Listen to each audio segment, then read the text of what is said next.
이렇게 해볼게요. 과일꼬치가 과일 3개 중에 이렇게 2개를 꽂잖아요. 그러면 여기에 올 수 있는 과일은 몇 개일까요? 3개 중 2개 할 때. 3개요. 2개. 그렇죠. 여기에 올 수 있는 과일은 3개예요. 올라가는 그러면 여기에 이미 하나를 꽂았기 때문에 여기에 올 수 있는 과일은 몇 개일까요? 2가지. 그렇죠. 그래서 3 곱하기 2는 6 이렇게 되는 거예요. 그러면 4개 중에 2개면 여기에 올 수 있는 과일은 몇 개일까요? 4개. 4가지요. 4개. 여기는요? 3개. 그래서 4 곱하기 3은 12가 되는 거예요. 자, 그런데 여기서 이제 순서는 고려하지 않겠다.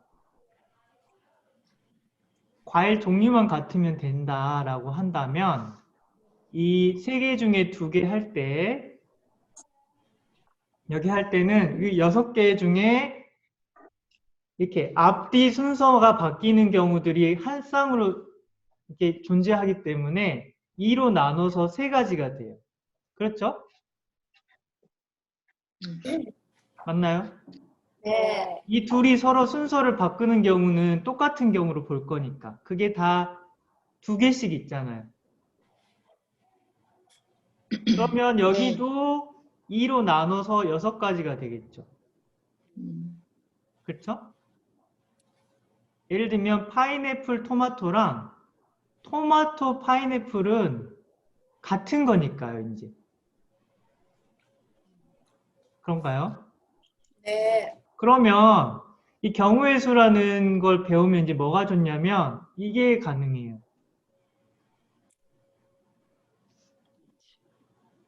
자, 과일 3개 중 2개를 골라서 만드는 거가 6가지였고 4개 중 2개가 12가지였잖아요. 그러면 과일을 내가 정말 다양하게 하고 싶어. 그래서 과일을 한 6개. 6개 중에 2개를 꽂아서 과일꼬치 메뉴를 만든다면은 몇 가지가 나올까요? 30. 아이가. 30이요? 네. 혹시 다른 의견은 없으신가요? 왜 30이 나오셨을까요? 6, 5, 30입니다. 그렇죠. 아, 3개 중에 2개는 밑에 올 수 있는 경우가 3개, 위에 올 수 있는 경우가 2개. 그래서 6.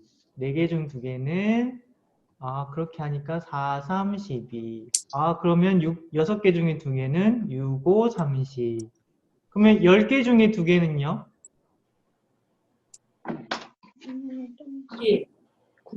10 곱하기 9. 그렇죠.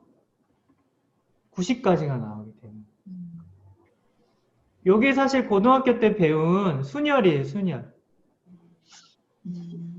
얘기 안 하겠습니다. 자. 그리고 수용도라고 혹시 기억나시나요? 이게 나뭇가지 치듯이 경우의 수를 생각하는 거예요. 소리 난다. 네, 토마토가 왔으면 파인애플이나 귤이나 사과가 와야 되고 파인애플 그러면 이제 3개 꽂을 때 4개 중에 3개 꽂을 때 그러면 토마토 파인애플이 왔으니까 여기에는 사과나 귤 이렇게 나뭇가지 치듯이 경우의 수를 생각해 보는 거예요. 이런 걸 수용도라고 배우는 거거든요. 그러면 이 토마토 하나당 이렇게 6개가 나오니까 그걸 4배 하면 되는구나. 이제 이렇게 푸는 거죠. 그만하겠습니다. 자, 재밌어요. 새롭게 알아가는 것 같아요.